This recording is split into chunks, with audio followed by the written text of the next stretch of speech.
주님의 몸된 교회의 가장 아름다운 모습은 처음 교회를 계획하신 하나님의 계획대로 세워지고 하나님의 의도대로 살아 움직이는 유기적 생명체의 모습을 교회가 가질 때 가장 아름다운 모습이라고 말할 수 있을 것입니다. 동의하시면 아멘 합시다. 하나님의 교회는 눈에 보이는 외형적인 교회, 소위 예배당을 교회라고 하는 것이 아니라 예수 그리스도를 구주와 주님으로 영접하고 인정하는 구원받은 사람들이 함께 모여 삶을 함께하는 피해의 공동체. 여기서 피해 공동체라는 말은 예수 그리스도께서 십자가에서 흘리신 보혈의 능력으로 구원받은 공동체, 사랑의 공동체를 의미합니다. 성경적인 교회는 예수님이 주인이시고 성령님의 역사로 움직이며 성령님의 능력으로 보호하심과 인도하심을 받고 예수 그리스도의 재림을 기다리는 공동체가 건강한 성경적인 교회라고 할 수 있습니다. 하나님이 계획하신 교회는 예수 그리스도 중심, 말씀 중심의 교회요, 외적인 숫자나 다양한 음악 프로그램, 여러 가지 유형의 설교 형태, 행사, 문화활동, 첨단 장비나 시설, 이벤트, 특별 행사 이런 것과는 전혀 직접적인 연관성이 없습니다. 교회가 아무리 고급스러운 음향 장비를 갖추고 음향 시설, 영상 시설을 다 갖추어 놓았다고 해서 좋은 교회가 될 수 없다는 겁니다. 화려한 건물로 최고급 장식을 다 하였다고 해서 좋은 교회라고 말할 수 있는 게 아니라는 것입니다. 그러나 안타까운 것은 오늘날 너무나 많은 교회들이 교인 수의 증가, 예산 규모의 크기, 생활복지와 오락, 문화 이벤트에 초점을 두고 있는 듯 보여집니다. 뿐만 아니라 교회 리더십을 목회의 사역자가 아닌 경영자로, 교회 경영자로 보는 경향이 있습니다. 대형 교회일수록 그렇게 보는 경향이 높게 나타납니다. 물론 교회는 신령한 영적 기업임에 틀림이 없습니다. 영혼을 구원하는 기업, 불신자를 새신자로 만드는 공장, 새신자를 성숙한 헌신자로 교육하고 훈련하는 공동체, 하나님을 기쁘시게 하고 하나님의 사람들을 행복하게 살도록 도와주는 거룩한 사업을 하는, 영적 사역을 하는 공동체라고 해도 틀린 말이 아닐 겁니다. 따라서 교회 사업을 경영이라 표현하는 사람들의 말을 이해하지 못하는 것은 아니지만 굳이 교회의 모든 성과는 경영평가가 아닌 사역평가, 영적 점검이 되어야 할 줄로 믿습니다. 예를 들면 지난해 여러분 교회의 결산은 어떻게 되셨습니까? 결산은 얼마입니까? 이렇게 물으면 우리 교회 결산은 작년도에 예수님을 구주와 주님으로 영접하신 분이 이렇게 있었고 성도들의 기도와 말씀에 대한 헌신도가 이렇게 열심이었고 교회를 섬기는 형제 자매들의 봉사와 헌신, 나눔과 베풀미 매우 활동적이었다. 뭐 이런 대답을 해야 되는데 우리는 주로 숫자로 표현하는데 익숙하기 때문에 예산이 몇백억입니다, 몇천억입니다, 뭐 이런 것을 갖고 이야기를 한다는 거죠. 물론 예산이 중요하지 않은 것은 아닙니다. 그러나 보다 더 중요한 것은 그 예산의 규모의 크기보다도 더 중요한 영적인 영혼을 얼마나 많이 구원하고 영적으로 얼마나 흥왕하고 왕성한 사역을 하였느냐가 중요하다고 믿습니다. 아멘. 크게 하셔야 되는데요. 그런 건 별로 안 중요해. 예산이 많아야 돼. 몇천억 돼야지. 이미 교회가 타락했다는 증거입니다. 우리 교회 부지가 몇 스퀘어 미터다, 건평이 얼마다, 예산 규모가 얼마다, 자동차를 보유하고 있는 대수가 몇 대다, 교회 차량은 무슨 차가 있고 무슨 차가 있고 외제차가 몇 대 있고 뭐 그런 것이 교회의 자랑이 될 수 없다는 겁니다.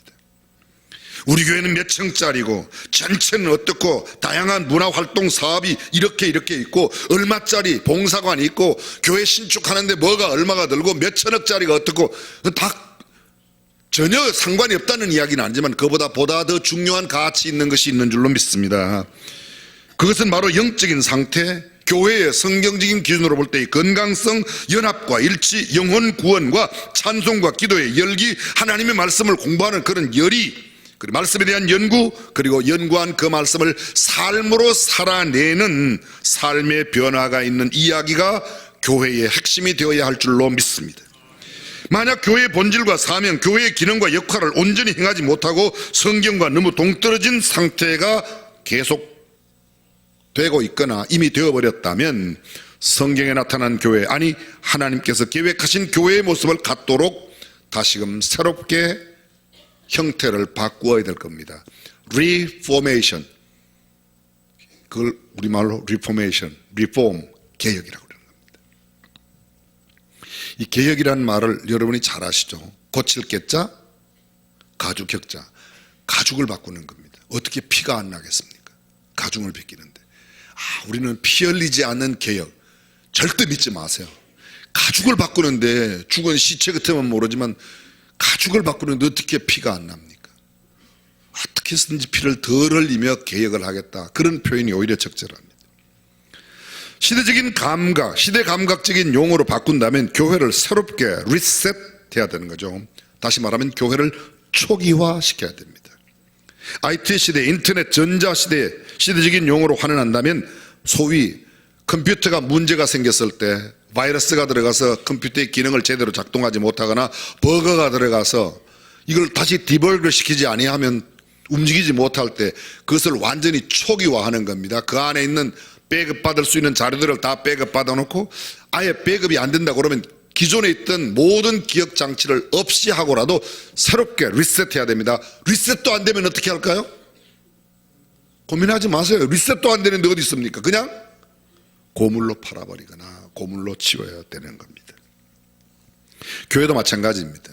자, 여기 마이크가 있습니다. 마이크가 고장이 나서 제대로 그 기능을 발휘하지 못하면 첫 번째로 시도하는 것은 마이크를 고쳐보는 겁니다. 고쳐도 안 되면 만든 공장에 또 보내보는, 그래도 안 되면요, 그럼 엿 싸먹어야죠. 요새는 엿장서도 안 가져가면 그냥 버릴 수밖에 없습니다. 그렇습니다. 교회도 마찬가지입니다. 우리가 최초의 교회, 성경적인 교회, 하나님께서 말씀하신 그런 교회의 모습으로 되돌아가든지, 만약 되돌아가지 못하고 더 이상 교회의 기능을 감당하지 못한다고 그러면 그 교회는 죄송합니다, 문 닫아야 됩니다. 어떻게 초기화하는 게 좋을까요?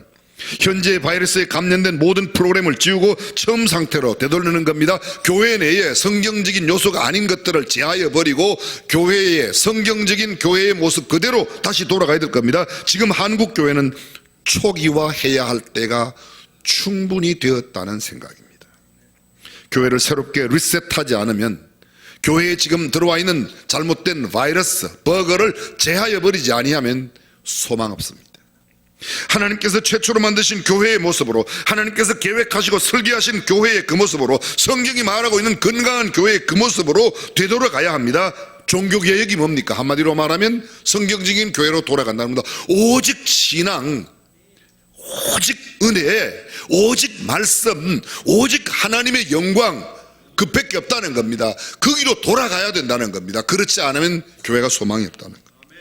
교회의 진정한 개혁과 변화 어떻게 해야 되는가? 최초의 교회의 모습으로 돌아가고, 교회의, 성경이 말하고 있는 교회의 본질로 되돌아가야 하고, 최초의 교회가 가졌던 기능과 역할을 하는 모습으로 되돌리지 아니하면 우리는 주님 앞에 큰 책망을 면할 수가 없을 겁니다.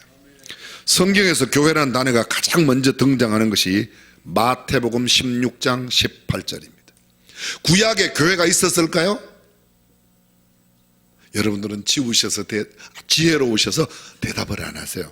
구약에도 교회가 있었어요. 그런데 교회라는 단어가 구약에는 한 번도 안 나타나고, 구약에 있었던 교회를 사도행전 7장에 보게 되면 이스라엘 백성들의 광야 교회라는 말로 표현합니다. 부름받은 자들의 모임, 하나님께서 선택하여 불러낸 사람들, 세상에서 불러내어 하나님께서 하나님의 백성으로 사는 사람들의 모임, 공동체가 교회입니다. 그래서 광야교회라는 말이 있습니다. 신학에는 교회란 말이 사복음서에 딱 2번 나옵니다. 마태복음 16장에 나타납니다. 18절 제가 읽겠습니다. 또 내가 네게 이르노니 너는 베드로라. 내가 이 반석 위에 내 교회를 세우리니 음부의 권세가 이기지 못하리라. 베드로에게 하신 말씀이에요. 예수님이 어떤 날 팔레스타인의 가장 북쪽인 저 골란공원 바로 밑에 레바논 접경 지역의 가이사라 빌립보라고 하는 곳에 제자들과 함께 걸어갑니다. 사람들이 나를 누구라고 하더냐? 제자들에게 물었더니 엘리야라고 합니다. 선지자 중에 하나라. 예레미야. 그래? 너희는 나를 누구라 하느냐? 그때 시몬 베드로가 대답합니다. 주는 그리스도시요 살아계신 하나님의 아들이십니다. 이렇게 대답합니다. 그 다음 구절입니다. 하나님께서 예수님께서 대답하여 가라사대 바요나 시몬아 네가 복이 있도다 이를 네게 알게 하니는 혈육이 아니요 하늘에 계신 내 아버지시라. 그리고 이 구절 다음에 나온 구절이 제가 조금 전에 읽었던 18절입니다. 교회는 개인의 신앙 고백, 다시 말하면 예수는 그리스도시요 주는 그리스도시요 살아계신 하나님의 아들이라고 고백한 사람들이 함께 모여있는 것, 그게 교회입니다. 아멘. 그렇습니다. 신앙을 고백한 개인들의 모임 공동체, 이것이 교회입니다. 그러면 누가 과연, 어떤 사람이 과연 예수님을 주님이라고 고백하는가? 아까 우리가 이렇게 말했습니다. 너는 베드로라. 내가 이 반석 위에, 그 베드로란 말이 헬라어에 페트로스라고 되어 있습니다. 그 다음에 반석, 반석이란 말이 페트라로 되어 있습니다. 똑같은 단어예요. 그런데 앞에 페트로스는 뭔가 하면 바위 아니고 돌 이런 겁니다. 돌멩이 이런 겁니다. 뒤에 페트라스라고 말할 때 그건 뭔가 하면 큰 바위 산, 바위 덩어리, 큰 반석, 이걸 페트라라고 합니다. 혹시 요르단에 다녀오신 분들은 성지순례 갈 때 요르단에 가면 에돔 족속들이 살았던 페트라라고 하는 지역이 있습니다. 굉장히 큰 바위산입니다. 그 바위 돌멩이 사이로, 바위 사이로 걸어가는 길이 한 20분 정도 걸어가야 되고요. 그 바위가 얼마나 큰지 바위를 파내서 거기다가 신전을 만들고 거기서 살았습니다. 그 신전 높이가 몇 층 높이로 되어 있습니다. 바위를 뚫어서 만든 신전 높이가. 약간 놀라는 신용을 해주셔야 제가 안 놀래요. 엄청납니다. 그런 게 페트라예요. 그곳 이름이 페트라예요. 페트라예요. 쉽게 말하면 이런 겁니다. 교회란 개인의 신앙 고백, 예수님을 구주와 주님으로 고백한 사람들이 함께 모여 큰 반석을 이루고 큰 바위산을 이루는 것, 이것이 바로 교회라는 말입니다. 그러면 누가 이렇게 말하는가? 주님께서 이렇게 말씀하시죠. 예수님이 베드로에게 말합니다. 바요나 시몬아 이를 내게 알게 하는 이는 혈육이 아니요, 다시 말하면 너네 조상이 잘나서 내 피가 좋아서 너네 아버지가 목사니까 장로니까 선교사니까 그래서 네가 한 게 아니라는 겁니다. 이를 내게 알게 한 것은 하늘에 계신 내 아버지시니라. 할렐루야. 그러면 예수님을 주님이라고 시인할 수 있는 것은 누구의 능력으로? 누구께서 알게 하셔서? 하늘에 계신 하나님께서 우리로 하여금 그렇게 깨우쳐주다. 내가 똑똑하고 내가 잘나서가 아닙니다. 예수 믿고 예수님을 주님이라고 고백하는 것은 나와 전혀 상관없이 하나님의 일방적인 은혜로, 하나님의 권세로, 하나님의 능력으로 된 줄로 믿습니다. 그렇습니다. 근데 똑같은 내용을 고린도전서 12장에서는 이렇게 말합니다. 들어보십시오. 형제들아 신령한 것에 대하여 나는 너희가 알지 못하기를 원치 아니하노니. 내가 지금부터 신령한 것을 이야기하는데 이것을 너네들이 알았으면 좋겠다는 겁니다. 12장 2절입니다. 너희도 알거니와 너희가 이방인으로 있을 때에 말 못하는 우상에게로 끄는 그대로 끌려갔느니라. 너희가 예수 믿기 전에는 우상에게 끌려서, 잡신들에게 끌려서, 세상의 신들에게 끌려서 그렇게 끌려다녔다. 3절. 그러므로 내가 너희에게 알리노니 하나님의 영으로 말하는 자는 누구든지 예수를 저주할 자라 하지 아니한다. 하나님의 영으로 말하는 자는 누구든지 예수를 저주할 자라고, 예수님을 부인하지 않는다는 겁니다. 요새 말로 입에 담기도 그렇지만 기독교를 향하여 무슨 이렇게 말을 안 한다는 거예요. 예수를 인해서 예수를 그렇게 비난하고 욕하지 않는다는 겁니다. 하나님의 영으로 말. 그 다음 구절 오늘 아주 핵심입니다. 또 성령으로 아니하고는 누구든지 예수를 주라 시인할 수 없느니라. 아멘. 예수님을 주님이라고 시인할 수 있는 것은 오직 누구의 능력으로? 성령으로. 아까는 뭐라고 그랬습니까? 바요나 시몬아 이를 네게 알게 하는 것은 혈육이 아니요 하늘에 계신 내 아버지가 너로 알게 했다. 지금은 뭐요? 성령으로라야 예수님을 주님이라고 시인할 수 있다. 그 하늘에 계신 하나님이 성령님이고 그 성령님이 말씀으로 계시다가 육신을 입고 이 땅에 오신 분이 예수님이시고 말씀이 육신이 되어 우리 가운데 거하심에 우리가 그의 영광을 보니 하나님의 독생자의 영광, 은혜와 진리가 충만하더라. 이것을 여러분들이 이렇게 설명하면 굉장히 헷갈려요. 근데 어려운 말을 쓰면 여러분들이 금방 알아들으세요. 이걸 삼위일체라고 그러는 겁니다. 성부와 성자와 성령. 그래서 이 성령의 능력이 아니고는 예수님을 주님이라고 시인할 수 없고 하나님의 능력이 아니고는 예수님을 주님이라고 시인할 수 없다는 겁니다. 우리 신앙에 연대가 굉장히 중요하죠. 예를 들면 나는 3대째, 4대째 믿습니다. 어떤 사람이 5대째, 10대째 믿습니다. 정말 귀한 겁니다. 그러나 10대를 예수 믿어도 11대는 10대가 믿었기 때문에 11대가 그냥 하나님의 자녀가 되는 것도 아니고 11대 역시 성령의 능력으로 하나님의 능력으로 예수님을 주님이라고 시인해야 하나님의 자녀가 되는 줄로 믿습니다. 하나님의 일방적인 은혜라는 겁니다. 예수를 주라고 시인하는 신앙 고백은 혈육으로 되는 것이 아닙니다. 부모가 목사, 장로, 선교사가 됐다고 되는 게 아닙니다. 독실한 그리스도인이라고 나도 하나님의 자녀가 되는 것이 아닙니다. 하나님 아버지의 은혜로 성령님의 역사로만 가능합니다. 다른 말로 말하면 말씀으로만 가능합니다. 오직 혈통으로 되는 것이 아닙니다. 성령의 능력으로만 된다는 겁니다. 여러분, 신약 최초의 교회가 예루살렘 교회예요. 예루살렘 교회. 근데 예루살렘 교회 이야기가, 교회라는 단어가 사도행전은 5장에 가야 나옵니다.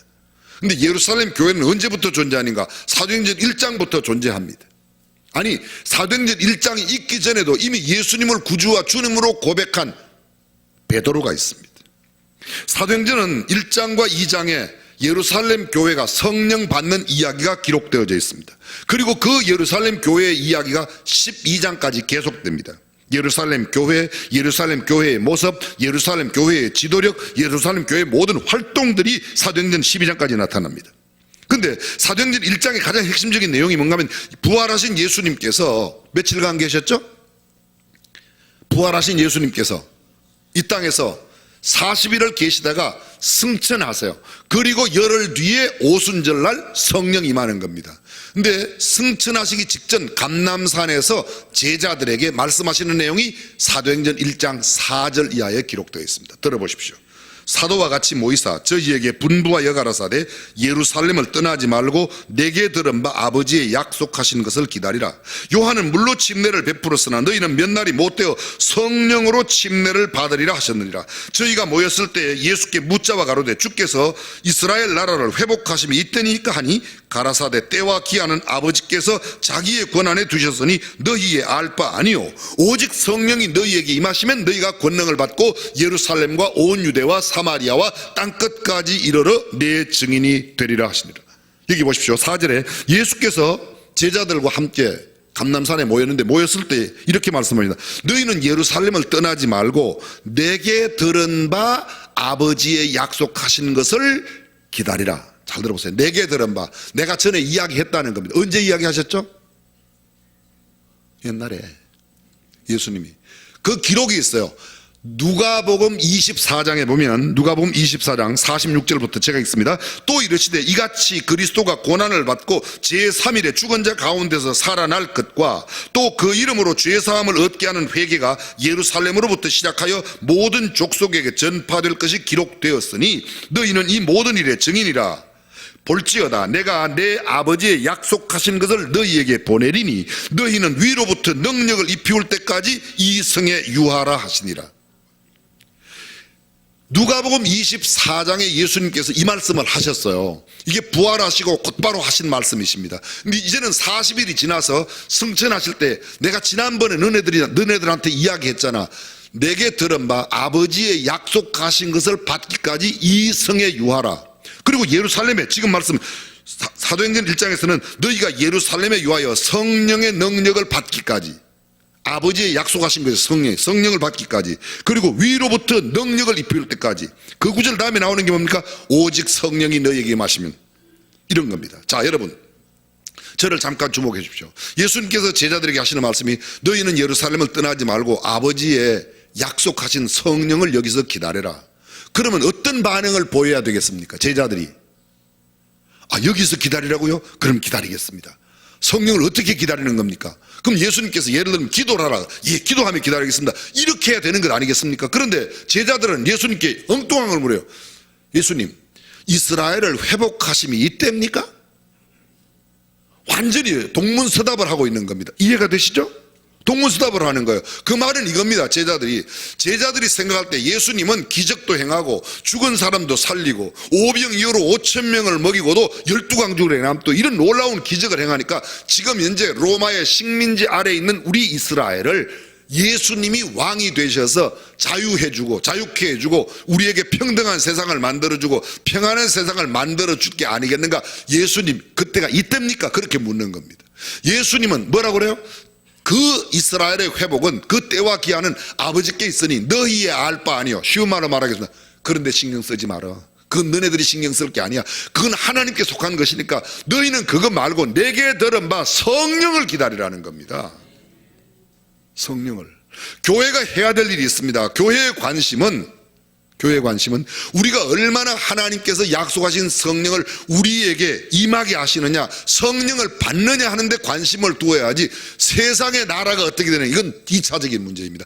관심을 쓰지 말라는 게 그것보다 더 중요하게, 그건 너희의 신경 쓸 게 아니다. 하나님께서 하실 일이야. 이스라엘 회복은 너네는 내가 너희에게 약속한 것, 내가 너희에게 말한 바대로 성령을 기다리라는 겁니다. 그런데 제자들은 엉뚱한 대답을 했다는 겁니다. 사랑하는 성도 여러분, 여러분의 관심은 어디에 있습니까? 그들은 정치적인 독립을 생각하고 있는 것 같습니다. 예수님을 죄인의 구주로 보다 정치적인 지도자로 세워지기를 기대하는 것 같습니다. 제자들은 예수님을 영적 구원의 구세주, 만물의 주인이신 통치자로 보다는 정치적인 자유를 주시고 평화를 갖다 주시는 왕이 되리라고 생각했습니다. 그래서 예수님 이때입니까? 이스라엘 회복한 예수님께서 왕이 되셔서 이스라엘을 로마로부터 자유케 하시겠습니까? 그렇게 묻는 겁니다. 예수님의 관심은 제자들이 정인이 되는 삶, 성령의 능력을 받는 데 있습니다. 그러기 위해서는 일단 모든 것을 뒤로 하고 아버지의 약속하신 것을 기다리라. 근데 아버지의 약속하신 것을 뭐라고 말하는 겁니다? 위로부터 능력이 임한다고 말합니다. 그들이 기다리고 있는 게 성령이에요. 성령이 임하면 뭐가 임한다고요? 능력이 나타나는 겁니다. 자, 사도행전 1장 8절 다시 보겠습니다. 오직 성령이 너희에게 임하시면 너희가 뭘 받고? 권능을 받고. 성령 받음이 곧 뭐예요? 권능이. 이 권능이라는 단어가 여러분이 잘 아시는 다이나믹이랄 때 다이나믹입니다. 헬라어에 두나미스입니다. 영어의 다이나마이터. 그냥 우리말도 다이나마이트예요. 외래어인데요. 폭발물. 하나님의 성령이 우리에게 임하시면 우리가 자동적으로 성령의 폭발적인 능력을 가진 폭탄 같은 사람이 된다는 겁니다. 그렇게 된다고요. 여러분에게 안 일어났다고 아멘까지 못할 만한 이유가 또 왜 있습니까? 우리의 관심은 이것입니다. 자, 잘 들어보세요. 너희는 이 성에 유하라. 언제까지? 성령을 받을 때까지. 그걸 다른 말로 뒤집어서 말하겠습니다. 성령 받기 전에는 나가지 마라. 성령도 안 받고 교회 일 하겠다고 선교한다고 전도한다고 썰썰거리고 돌아다니지 말라는 겁니다. 근데 오늘 교회가, 저를 포함해서 교회가 성령 없이 나가서 하나님의 일을 한다고 너무 바빠요. 성령 받을 때까지 나가지 말아야지 돼요. 성령은 그렇게 말하고 있는 겁니다. 교회의 위력은 무슨 일을 많이 하고 어떤 선교를 많이 하고 교회를 많이 세우고 예배당을 많이 세우고 건물을 많이 세우고 건물을 짓고 그게 아니라 가장 먼저 해야 될 일은 성령이 우리에게 충만히 받고 난 뒤에 나가야 되는 줄로 믿습니다. 사람들이요, 무슨 일을 하고 나서 왜 교회에서 나를 안 알아주냐? 내가 했기 때문에 그래요. 성령을 받아서 성령의 능력으로 일한 사람은 아이고 집사님이 그런 귀한 일을 하셨네. 아니요, 제가 한 게 아니고요, 성령께서 하셨어요. 이렇게 말하는 겁니다.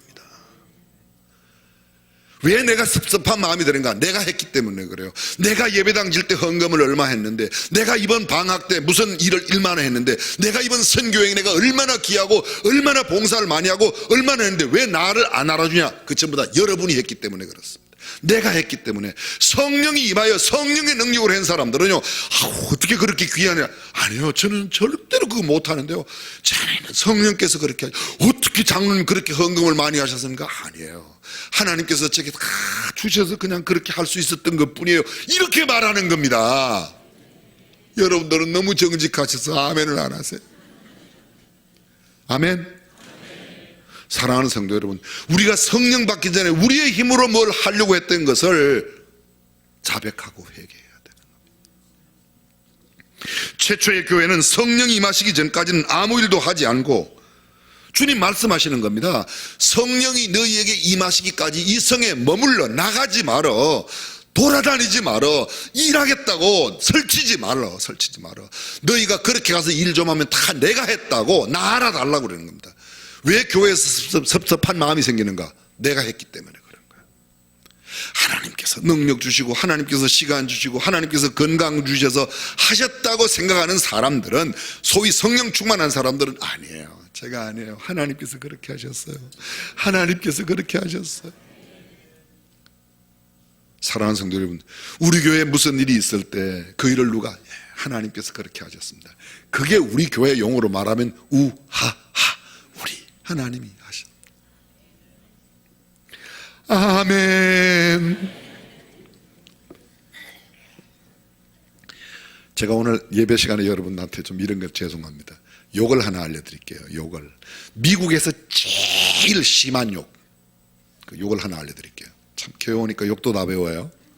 그게 뭔가 하면요, 성령 받지 말고 목회나 해라. 이게 미국의 제일 큰 욕이랍니다. 성령 받지 말고 목회나 해라. 네 힘으로 아무리 해봐야 다 뭐요? 헛수고라는 거죠. 근데 오늘 교회 내에, 저를 포함해서 우리 교회 내에, 한국 교회 내에, 아니 세상 속에 있는 교회 내에 성령의 능력이 아닌 내 능력으로 하려고 할 때가 너무 많습니다. 사랑하는 성도 여러분, 성령이 충만하기 전까지는, 성령의 능력으로 하나님의 일을 한다고 하기 전까지는 기다리며 성령 충만을 고대해야 될 줄로 믿습니다. 최초의 교회의 가장 큰 특징, 성령 충만 후에 정인된 삶을 살았다는 겁니다. 자, 보십시오. 베드로가요, 주는 그리스도시요 살아계신 하나님의 아들이라고 고백했어요. 그리고 나서 예수님을 모른다고 부인했어요. 예수 잘 믿는다고 말하고, 우리도 예수님 믿는다고 고백하고 예수님 부인할 수 있어요. 그런데 사도행전 2장, 오늘 우리가 본문에 읽었던데 성령이 막 강하게 임했습니다. 호련히 하늘로부터 급하고 강한 바람 같은 소리가 있어 저희 온 집에 가득하였고, 몸에 불의 혀같이 갈라지는, 불의 혀, 불이 이렇게 혀처럼 갈라지는 그런 모습으로 성령이 임했습니다. 저희가 다 성령의 충만함을 받고 각기 다른 방언으로 말하기 시작했습니다. 그리고 사도행전 2장 이후에 이 사람들이 완전히 바뀐 사람이 되는 겁니다. 성령이 말하게 하심을 따라 말을 하기 시작했습니다. 그리고 이 사람들은 죽음이 닥쳐와도 그냥 순교를 하는 겁니다. 순교를 하는 거예요. 그전에는 예수님을 주님이라고 시인했는데 어려움 닥치니까 계집아이가 너도 예수님하고 같이 있으지, 아니야 모른다고 부인했습니다. 근데 사도행전 2장 성령이 충만하게 받고 나니까 감옥에 넣으면 감옥에 가는 겁니다. 죽이면 그냥 죽임을 당하는 겁니다. 왜요? 성령의 능력이니까. 우리가 순교하고 싶다고 하는 게 아니라 성령의 능력에 의해서 그런 일이 일어날 줄로 믿습니다. 신앙생활 제일 힘든 사람이 성령의 능력 없이 내 의지로 새벽기도 나오고 내 힘으로 성경 읽으려고 그러고 내 이름으로 기도하려고 그러고 내 힘으로 하는 거 정말 힘들어요. 그래서 성령이 충만해서 성령이 내게 하면 힘이 하나도 안 들어요. 그래서 이 사람들이 비난을 받습니다. 성령 충만하니까 저 사람들 세술에 취했어. 여러분, 술 취한 사람은요 아픈 것도 잘 못 느낀다며요? 취하신 분 빨리 대답하세요. 괜찮아요. 그래요? 술이 취하면 술이 끄는 대로 가는 겁니다. 술이 끄는 대로. 굉장히 넓은데도 골목이 왜 이렇게 좁아? 이러면서 그냥 가는 겁니다. 골목이 좁은 게 아니에요. 술이 그렇게 만드는 거예요. 성령이 충만하면 성령이 나를 이끌고 다니십니다. 그래서 성령 충만함이 가장 건강한 교회의 비결인 줄로 믿습니다.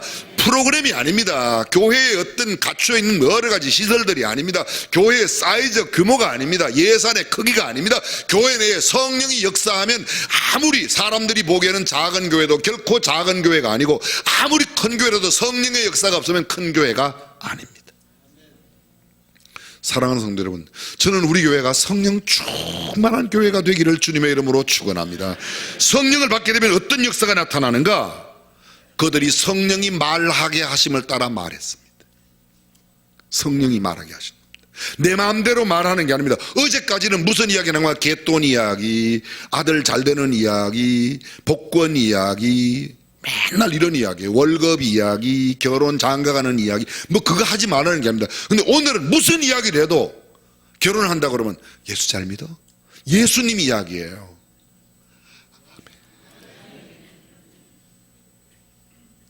그게 바뀌는 겁니다. 저희가 성전에 있든지 집에 있든지 날마다 예수 믿는 이야기만 해요. 그리고 성령이 그들에게 임하자 젊은이들은 환상을 보고 늙은이들은 꿈을 꾸었습니다. 꿈과 환상, 그걸 영어로 말하면 뭐예요? 비전이에요. 비전. 내일을 향한 비전이 생겼습니다. 오늘 내 앞에 있는 그런 것들이 중요한 게 아닙니다. 썩어질 것, 없어질 것, 유한한 것, 이 땅에 있다가 그냥 사라질 것, 그것이 아니라 이제는 보다 영적인 눈을 뜨고 영적인 성령의 역사로 우리의 눈이 밝아져 하나님 나라를 바라보게 되고 미래 천국을 바라보게 되고 하나님의 역사를 보게 되는 줄로 믿습니다. 뿐만 아닙니다. 성령의 능력이 나타납니다. 성령을 받았기 때문에 저희로 말미암아 기적과 표적들이 나타나고 이적이 일어나고 죽은 자가 살아나고 없는 자도 있는 자도 함께 유무상통하고 하나님을 찬미하고 서로 통용하고 나눠주고 교제하고 온 백성에게 칭송을 받고 구원받는 사람의 숫자가 날마다 더하여 간 줄로 믿습니다. 성령의 역사로. 저는 우리 중앙교회가 이런 성령의 역사로 충만한 교회가 되기를 주님의 이름으로 축원합니다. 어떤 외형보다도, 어떤 화려한 빌딩보다도, 어떤 교회 내에 좋은 장비보다도 가장 중요한 것은 하나님의 성령의 역사가 충만하면 본래 학문 없다고 생각되었던 베드로가 그 유창하게 말하는 모습을 두고 제가 어떻게 학문도 없는데 저렇게 유창한가, 성령이 말하게 하시니까. 기도하겠습니다. 이 시간 우리 함께 기도합니다. 짧은 한 30초 동안 다른 기도 아무것도 하지 말고 하나님 제게 성령을 주십시오. 하나님 제게 성령을 충만케 해주십시오. 단순히 예수님을 주님이라고 시인하는 것, 그것 가지고는 부족해요. 그때는 또 부인할 수 있어요. 어려움 닥치면 또 배반할 수 있어요. 성령 충만하면 십자가의 처형도 얼마든지 성령의 능력으로 감당할 수 있습니다. 돌을 던져도 스데반이 죽을 수 있었던 것은 스데반이 성령과 믿음이 충만했기 때문이라고 말합니다. 주님 성령 충만케 해주십시오. 소리내어 기도하셔도 조용히 기도하셔도 성령 충만을 위해서 기도하십시오. 성령 충만케 해주십시오. 성령을 충만히 허락해 주십시오. 주님 성령 충만함을 받으라고 주님 말씀하셨는데 성령 충만한 우리가 되게 해 주십시오.